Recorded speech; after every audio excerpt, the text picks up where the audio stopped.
오늘은 타협하지 않는 신앙이라고 제가 제목을 만들어서 오늘 다니엘서 말씀을 말씀드립니다. 오늘 다니엘서를 읽으면 반전과 역전의 드라마틱한 내용들이 아주 많이 기록되어 있어요. 재밌는 거는 성경은 전체가 신구약이 66권입니다. 1189장으로 되어 있어요. 그리고 31,102절로 되어 있죠. 그런데 단어 수는 그 몇 단어냐? 그랬을 때 이거는 셀 수가 없습니다. 왜냐하면 대략 78만 3천 단어에 플러스 마이너스 10% 정도의 단어예요. 번역본에 따라서 어느 나라의 말로 번역할 때의 단어 수가 달라지기 때문에 단어 수만큼은 정해지지가 않아요. 그래서 대략 78만 3천입니다. 왜냐하면 한글은 조사도 단어에 속하기 때문에 엄청난 숫자로 늘어날 수가 있어요. 어떻든 간에 1189장 31,102절 약 78만 9만 80만 단어가 있는 이 방대한 두꺼운 성경책에서 유일하게 없는 단어가 있어요. 타협이라고 하는 단어입니다. 왜? 하나님은 의도적으로 타협이라는 말은 이 성경에 쓰지 않도록 하셨다는 거예요. 왜냐하면 인생은 살아갈 때, 우리가 신앙생활할 때 절대로 타협해서는 안 된다는 겁니다. 풀무불에 던져서 화형에 처해져야 될 다니엘의 어린 시절이 4장에 나옵니다. 평소보다 왕의 진노가 컸기 때문에 7배 더 강렬한 불로 태워 죽여라.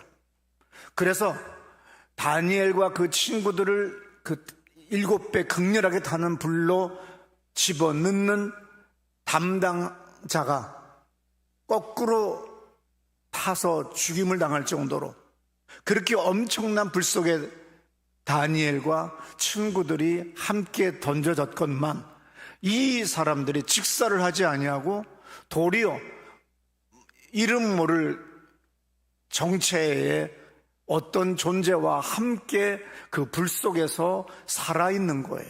느부갓네살 왕이 너무 놀래가지고 다니엘 3장 25절부터 이런 말을 합니다. 왕이 또 말하여 이르되 내가 보니 결박되지 아니한 네 사람이 불 가운데로 다니는데 상하지도 아니하였고 그 넷째의 모양은 신들의 아들과 같기도 하고. 분명히 불 속에 들어간 건 세 사람인데 또 네 번째 존재가 있는데 이것은 신의 아들 같다. 영적인 존재 같다. 그래서 얘네들이 불에 타 죽지 아니하고 얘들을 던졌던 간수들은 불에 타 죽는데 어쩌면 이런 일이 생길 수 있느냐. 불을 끄고 그 아이들을 다시 불러봐라. 그런 놀라운 일이 생겨서 27절에 보니까 놀라운 거는 불이 능히 그들의 몸을 해하지 못하였고 머리털도 그을리지 아니하였고 겉옷빛도 변하지 아니하였고 불탄 냄새도 없더라. 얼마나 전설 신화를 읽는 것처럼 유치한 내용입니까? 그런데 이런 내용들이 성경에 많이 기록되어 있고 또 이런 일들이 오늘 이 세상의 다반사로 일어나고 있어요. 다니엘서 4장에서 느부갓네살 왕이 꿈을 꿨는데 자기가 꾼 꿈을 잘 알 수도 없고 해몽도 할 수가 없어요. 그래서 다니엘이 해석을 해줬습니다. 정말 그 다니엘의 해석대로 1년 후에 느부갓네살 왕이 왕궁 지붕을 거닐다가 교만한 마음이 들었어요. 왕궁 지붕이라고 하는 건 뭐냐면 우리나라 사람들은 기와 지붕, 초가 지붕이기 때문에 테라스라고 하는 거, 슬라브 지붕이라는 걸 몰라요. 그래서 그냥 지붕 위를 건다 그렇게 해요.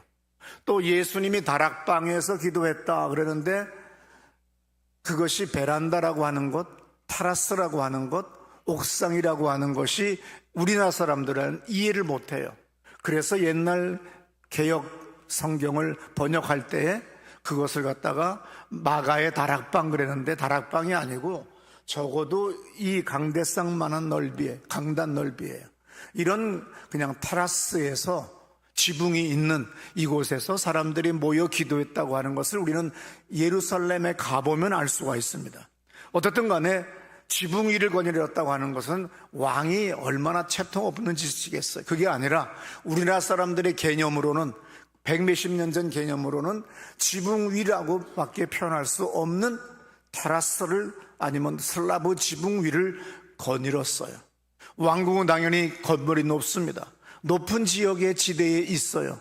그러니까는 모든 성이 안에 집들이 다 보입니다. 아하, 내가 바로 이 엄청난 도시를 건설했고 이 엄청난 도시를 정복한 사람이며 이 도시를 내가 통치하는구나, 내가 만들었구나, 이런 교만한 마음이 들었습니다.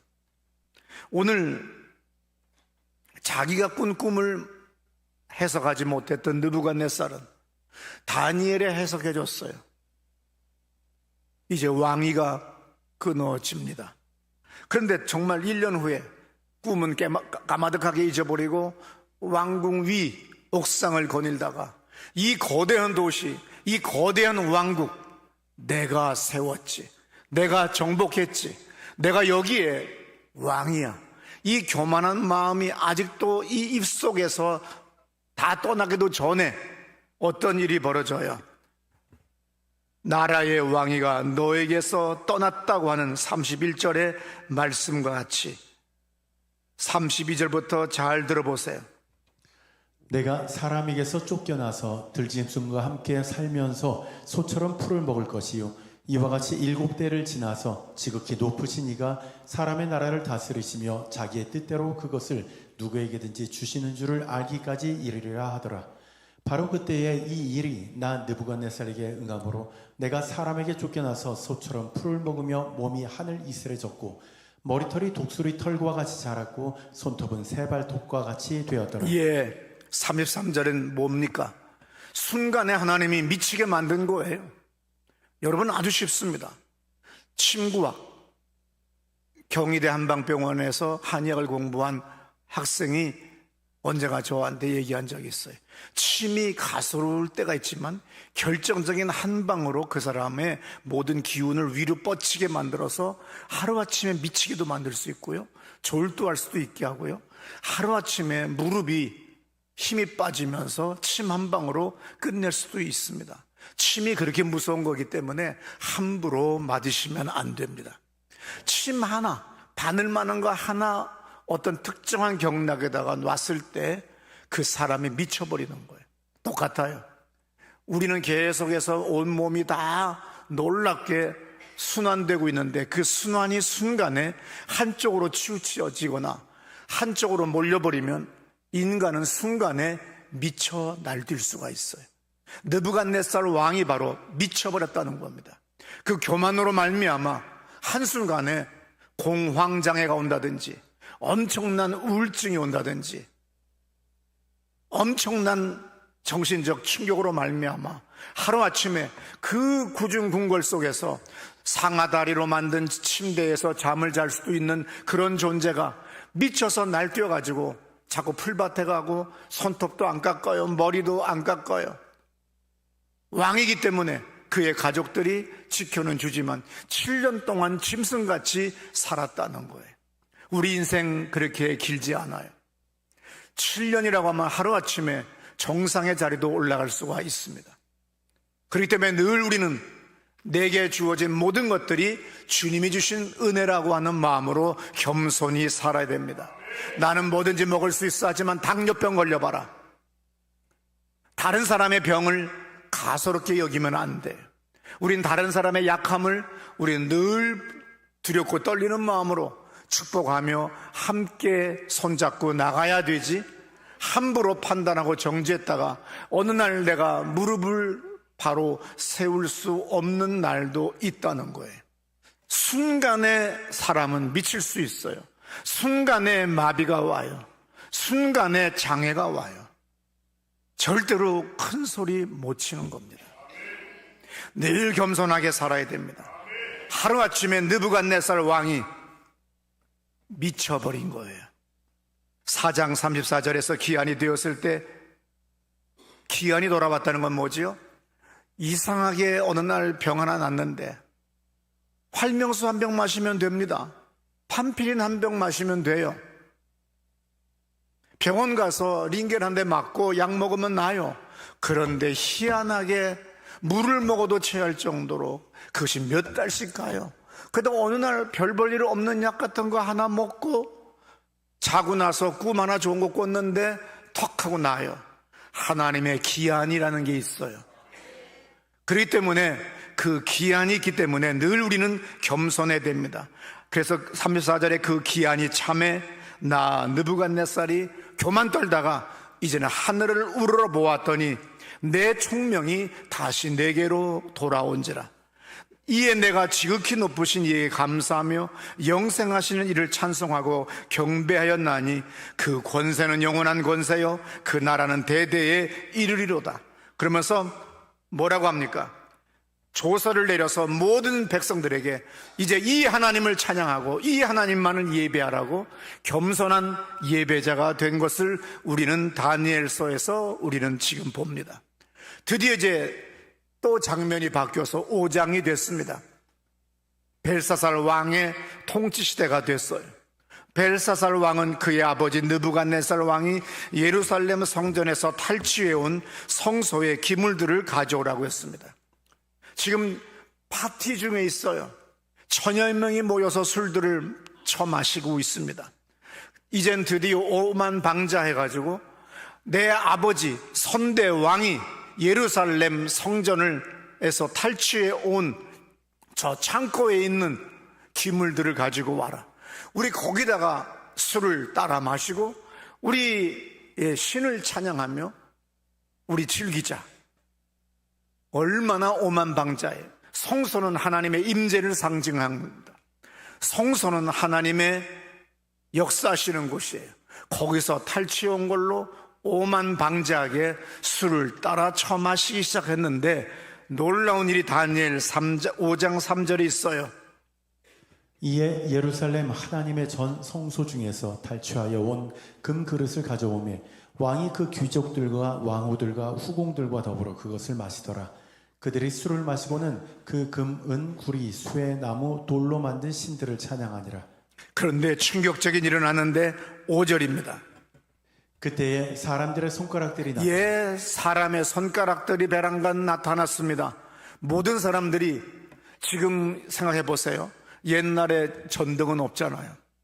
횃불이나 작은 불을 여러 개 켜놓기 때문에 흔들흔들 하는 속에서 술은 취했는데 저 벽에 손들이 나타났어요. 그리고 글씨가 써집니다. 그런데 사람은 영적인 동물이기 때문에 영적인 것은 말하지 않아도 묵시적으로 다 알 수가 있어요. 이것이 기이한데 이것은 불길한 거예요. 그래서 6절에 이에 즐기던 왕이 얼굴빛이 변했습니다. 생각이 번민했습니다. 넓적다리가 마디가 녹는 듯하고 무릎이 서로 부딪히는 엄청난 영적인 불길한 무서운 경험을 하기 시작했어요. 귀신이 덮치면 사람은 일어나지를 못해요. 그러나 하나님은 순간에 또한 고치실 수 있는 걸 믿으시기 바랍니다. 왕이 술객과 점장이들을 지혜자들을 다 불러와서 이것을 해석해보라고 하지만 그 벽에 써 있는 글씨를 아무도 해석을 못합니다. 이때 왕비가 하나님의 사람 다니엘이 있는데 선왕 때부터 그는 지혜자입니다. 해몽하는 사람입니다. 그분을 불러보세요. 그래서 다니엘이 해석하는 장면이 5장 25절부터 써 있어요. 들어보세요. 기록된 글자는 이것이니 곧 메네메네 데겔 우르바시니라. 그 글을 해석하건대 메네는 하나님이 이미 왕의 나라의 시대를 세워서 그것을 끝나게 하셨다 하미요, 데겔은 왕을 저울에 달아보니 부족함이 보였다 하미요, 베레스는 왕의 나라가 나뉘어서 메대와 바사 사람에게 준 바 되었다 함이니이다 하니. 오늘 여기 해석과 같이 이제 하나님은 왕의 모든 것들을 저울로 달아봤습니다. 하나님은 우리의 행실을 저울로 달아본다고 옛날 사람들은 그렇게 이해를 했어요. 그래서 그 저울에서 달아봤는데 너무나도 부족한 인간들이 있어요. 우리의 모든 공력이, 우리의 신앙이, 우리의 기도가 하나님이 재보실 때 그것이 부족하다고 한다면 안 되는 거죠. 근데 왕의 모든 것들을 재어봤더니 부족함이 보였어요. 그래서 베레스는 왕의 나라가 나뉘어서 메데라고 하는 나라, 파사라고 하는 사람에게 준 바가 되었다 함입니다 하고 해석이 끝났어요.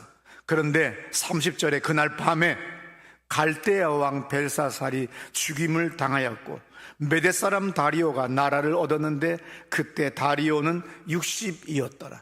그날 밤에 적으로 말미암아 살해당했습니다. 과거나 지금의 이스라엘의 땅은 힘 있는 나라가 다른 나라를 정복하러 갈 때에 통로가 되는 지역이에요. 왜냐하면 지중해 동쪽 끝에 있어요.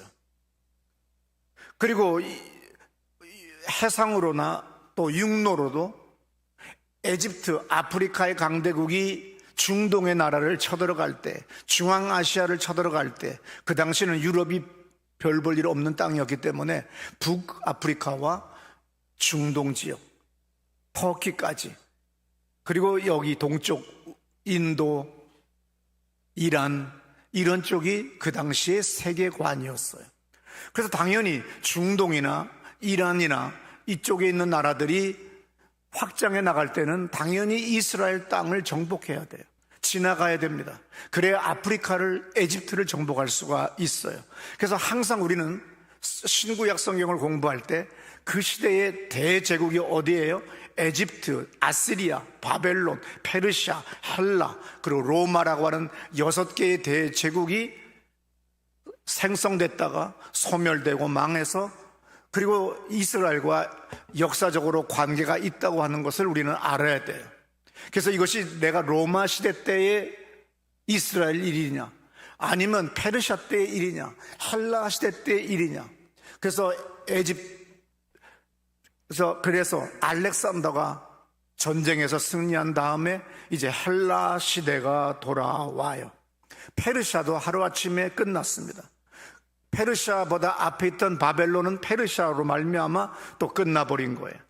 이렇게 우리는 에집트, 아시리아, 바벨론, 페르시아, 헬라, 로마라고 하는 대제국들 사이에서 이스라엘은 항상 약소 국가였었어요. 일본이 힘이 강해지면 조선을 정복해야만이 중국을, 대륙을 확보할 수 있어요. 또 몽골 입장에서는, 중국 입장에서는 또 조선을 정복해야만이, 한국, 이 고려를 정복해야만이 일본을 또한 정복할 수 있기 때문에 우리는 항상 이스라엘이나 한국이라고 한 나라는 그 중요한 통로나 마찬가지였습니다. 다니엘서가 예언서지만 성서학자들은 뭐라고 얘기하느냐 하면 묵시문학이라고 얘기를 해요. 이것은 아주 중요합니다. 구약에서 다니엘서가 유일한 묵시문학이에요. 신약성경에서는 요한계시록이 묵시록입니다. 묵시록이라고 하는 것, 묵시문학이라고 하는 건 대체로 가명을 사용합니다. 비유와 상징, 단어나 숫자를 사용해요. 그래서 체계적으로 공부하지 않은 사람들이 다니엘서나 요한계시를 공부하게 되면 자의적으로 해석하다가 이단 사이비에 빠져버려요. 요한계시록에서 우리가 이해할 수 없는 모든 단어와 문장들은 다 예레미야나 구약의 예언서에 다 나와 있어요. 근데 그거는 안 읽고 요한계시록만 보니까 이상한 미친 짓을 하고 집안을 내팽개치고 다른 데 가서 사는 그런 사람들이 나오는 그 전체가 다 합당한 결과입니다. 하나님은 한 번씩 인생에서 가지치기를 하세요.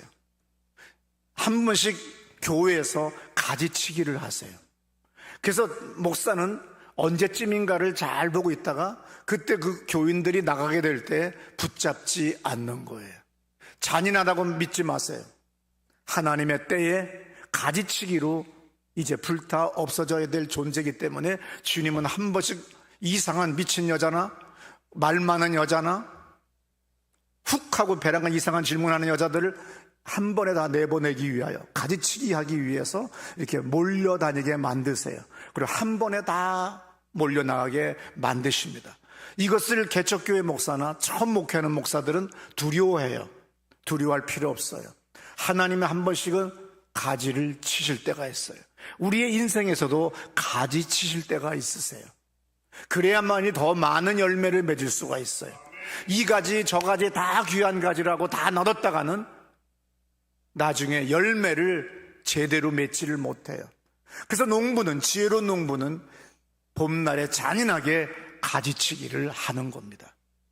모든 꽃들이 아름답다고 다 놔뒀다가는 여름에, 가을에 좋은 열매를 맺을 수가 없는 거예요. 그래서 우리 인생에서 가지치기가 시작됐구나, 하나님이 만지시는구나 하고 겸손하게 엎드려서 기도를 해야 될 줄로 믿습니다. 그러므로 묵시문학은 대체로 가명을 사용하고 그리고 숫자와 비유와 상징적인 단어들을 사용합니다. 그러므로 여러분들은 항상 이 성경 말씀은 말씀으로 풀어야지, 어디서 계룡산이니 만이산이니 아니면 지리산에서 석 달을 기도했다니 그런 거에 속지 마셔야 됩니다. 도리어 이것은 학자들의, 성서학자들이 20년, 30년, 40년을 걸쳐서 해석학을 계속해서 발전시켰기 때문에 이것만 하나 제대로 공부해도 우리는 시험에 들지 않아요. 다니엘서가 기록될 때의 역사적인 배경은 안티오코스 에피파네스라고 하는 왕의 통치를 받고 있었을 때 유대인들에게 헬라 문화를 강요시켰습니다. 유대인들의 종교를 탄압하고 말살시키려고 했습니다. 안식일을 금지시켰습니다. 성전 안에서 제우스 신을 세우고 유대인들에게 금기식품이 돼지고기인데 돼지고기를 희생제물로 바치라고 하고 강제로 먹게 만들었어요. 타협하지 않는 신앙인들에게는 정말로 우울한 기간입니다. 절대 절망의 기간이에요. 언제 내가 여기서 헤어날 수 있을까? 그래서 타협주의 신앙은 헬레니스트라고 그랬어요. 타협하지 않는 신앙은 하시딤이라고 합니다. 우리는 다니엘서는 누구를 위하여 기록됐어요? 타협하지 않는 하시딤, 이 사람들을 위하여. 신앙은 타협하지 않는 거다, 투쟁하는 거다, 견디는 거다. 그래서 하시딤을 위해서 기록되어진 말씀입니다. 그리고 그래서 성경 전체가 타협이라고 하는 단어가 없는 거예요. 종교적 박해가 있을지라도 변절하지 말고 신앙을 잘 지키면 전능하신 하나님의 역사를 창조 주관하시기 때문에 하나님이 함께 하시면 언젠가는 이기게 하신다고 하는 이 하시딤, 이 사람들을 위하여 이 다니엘서가 묵시적으로 기록된 거예요. 그래서 이것을 사실적으로 해석을 하려고 하면 이런 왕이 없어요. 이런 시대가 없어요. 그런데 하나님은 묵시적으로 기록하게 했던 거였죠. 요한계시록을 보게 되면 분명히 로마의 식민지 하에 있습니다. 신약 성경 마지막 성경이 요한계시록이에요. 그럼 분명히 여기는 로마의 식민지 하에 있는데 로마와 대왕하고 이 대항해야 되고 로마를 멸망시켜야 되고 로마와 싸워야 된다, 이렇게 얘기하면 당장에 잡혀 들어가요.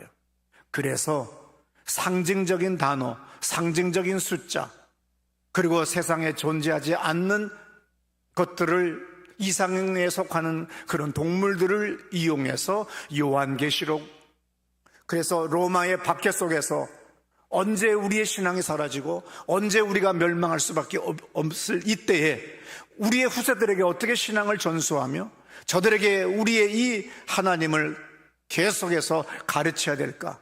그래서 로마를, 이스라엘 역사성 BC 587년, 586년이 가장 수치로웠던 시대였었어요. 왜냐하면 바벨론이라고 하는 나라로 말미암아 정복당하고 포로로 끌려가고 비참한 삶을 살았기 때문에 이스라엘 사람 입장에서는, 히브리 사람 입장에서는, 유대인 입장에서는 가장 어려운 시기였기 때문에 로마를 바벨론이라고 하는 걸로 바꿔놓은 거예요. 그리고 거기에다가 상징적인 비유의 숫자들로 지금 이 환란을 이기자고 얘기한 거예요. 똑같아요. 다니엘도 바로 하시딤들을 위하여 타협하지 않는 신앙을 가진 이 사람들을 위하여 다니엘서를 썼습니다. 하나님과 우리의 관계는 예배를 통해서 영적 교류가 이루어지는 걸 믿으시기 바랍니다. 예배를 실패하면 모든 것이 헛것이 되고 인생도 실패한다는 것을 성경과 역사와 우리나라의 역사에도 보여주는 거예요. 신명기 6장 4절에 이런 말씀이 있죠. 이스라엘아 들으라, 우리 하나님 여호와는 오직 유일한 여호와이시니. 예, 출애굽기 30장 34절부터 36절의 말씀입니다. 여호와께서 모세에게 이르시되 너는 소합향과 나감향과 풍자향의 향품을 가져다가 그 향품을 유향에 섞되 각기 같은 분량으로 하고 그것으로 향을 만들되 향 만드는 법대로 만들고 그것에 소금을 쳐서 성결하게 하고 그 향 얼마를 곱게 찌어 내가 너와 만날 회막한 증거궤 앞에 두라. 이 향은 너희에게 지극히 거룩하니라. 36절 끝에 이 향은 너에게 지극히 거룩하다 그랬어요. 하나님께 예배를 드릴 때 향을 만들어서 불태워서 올려드렸어요.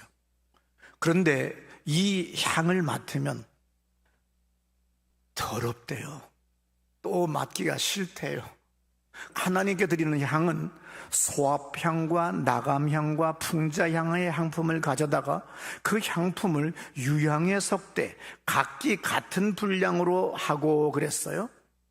그리고 그것으로 향을 만들 때 향 만드는 법대로 만들고 그것에다가 소금을 쳐서 성결하게 해라. 그런데 그 냄새를 직접 맡으면 안 좋아요. 그러니까 나중에 신앙이 변질되고 타락해가지고 지 냄새에 좋은 것으로 만들기 시작을 했어요. 그래서 다른 향을 만들었다고 그랬어요. 그래서 어떻게 됐어요? 저주를 받아 죽어요. 하나님의 명한 대로 우리는 행동해야 됩니다. 하나님의 명한 대로 만들어야 됩니다. 나를 위하여 예배드리는 거 아니에요. 하나님의 영광을 위하여 예배드려야 돼요. 하나님의 법대로 살아야 되는 겁니다. 출애굽기 30장 37절부터의 말씀을 들어보세요. 내가 여호와를 위하여 만들 향은 거룩한 것이니 너희를 위하여는 그 방법대로 만들지. 예, 너희를 위하여 그 방법대로 만들지 마. 이게 주님의 분명의 명령입니다. 38절. 냄새를 맡으려고 이 같은 것을 만드는 모든 자는 그 백성 중에서 끊어지리라. 너를 위하여 만들고 네가 좋아하는 냄새 향 집어넣으면 너는 이제 끊어진다. 항상 우리는 힘들어도 어려워도 주님 앞에 예배드려야 됩니다. 많은 사람들이 저에게 안수를 받으러 오고 예언 기도를 받으러 오는 사람들이 있어요. 아주 저는 당당하게 얘기합니다. 안 된다, 잘 된다, 저 사람 성공할 거다, 안 될 거다. 왜? 주일 예배도 안 드리는 인간이 뭐가 되겠어요? 기도도 안 하는 인간이 뭐가 되겠어요? 소망 없는 거예요. 나도 잡을 수가 없는 거예요. 하나님이 어떻게 하나님과의 관계가 다 어그러졌는데 내가 무슨 짓을 한다고 되겠어요? 주일 예배 정확하게 드려야 됩니다. 안식일을 거룩하게 지키라고 했기 때문에 안식일을 지켜야 됩니다. 기도해야 됩니다. 그런데 기도를 안 해요. 뭐가 되겠어요? 오늘 여기 뭐라고 써 있어요? 이는 힘으로도 능으로 되지 아니하고 오직 나의 신으로 된다. 근데 많은 사람들이 자기의 방법대로 나갑니다. 자기의 경험대로 나갑니다. 그러니까 되는 것이 없어요. 그래서 내가 온전히 안식일을 거룩히 지키고 우리가 주님 앞에 날마다 기도하면 하나님은 역전과 반전을 통하여 타협하지 않는 신앙인에게 놀라운 역사를 일으킵니다. 우리는 다니엘서를 통해서 얼마나 우리는 드라마틱한 세상에 살고 있는지, 그리고 영원한 것은 없고 오직 하나님이 역사하고 있다고 하는 걸 안다고 한다면 우리는 우울할 필요가 없어요. 여러분 기대하세요. 놀라운 역사가 일어나는 걸 믿으시기 바랍니다. 예배 타협하지 마세요. 베드로후서 1장 10절에 이런 말씀이 있어요. 그러므로 형제들아 더욱 힘써 너희 부르심과 택하심을 굳게 하라. 너희가 이것을 행한즉 언제든지 실족하지 아니하리라. 예, 택하심을 부르심을 굳게 하라. 너희가 이것을 행한즉 언제든지 실족하지 아니하리라. 계시록 3장 11절에서 내가 속히 오리니 네가 가진 것을 굳게 잡아 아무도 너의 면류관을 빼앗지 못하게 하라. 오늘 내게 주신 은사가, 오늘 내가 드려지는 이 예배가 주님의 면류관이고 축복입니다. 빼앗지 못하도록, 빼앗기지 마시기를 축원합니다. 시편 16편 8절에서 내가 여호와를 항상 내 앞에 모시며 그가 나의 오른쪽에 계심으로 내가 흔들리지 아니하리로다. 누가복음 22장 31절에서 이런 말씀이 있지요. 들어보세요. 너희로 내 나라에 있어 내 상에서 먹고 마시며 또는 보좌에 앉아 이스라엘 12지파를 다스리게 하려 하노라. 시몬아 보라, 사탄이 너희를 밀가부르듯이 하려고 요구하였으나 그러나 내가 너를 위하여 내 믿음이 떨어지지 않기를 기도하였노니 너는 돌이킨 후에 내 형제를 굳게 하라. 예, 오늘 주님이 말씀하셨어요. 오늘 우리에게 계속 밀가부르듯하게 계속해서 주님은 귀신들이 너희들을 흔드니 너희들은 낙심하지 말고 시험 들지 말고 끝까지 버티고 견디라는 거예요. 주일 예배를 성공했으면 이 세상 성공합니다. 주일 예배가 타락하고 변절됐으면 무엇을 해도 안 됩니다. 이 위에 하나님 앞에 나와 기도한다고 한다면 여러분들의 역사는, 인생은 놀라운 반전이 일어나는 걸 믿으시기 바랍니다. 우리 다 자리에서 일어나셔서 두 손 번쩍 들고 하나님 아버지를 예배하러 왔습니다. 살려주세요. 은혜로 함께 해주세요. 도와주세요. 나의 힘과 능으로 안 됩니다. 하나님의 축복만이 내가 살아갈 수 있는 길입니다. 아버지여 역사여 주세요. 기도합니다. 할렐루야.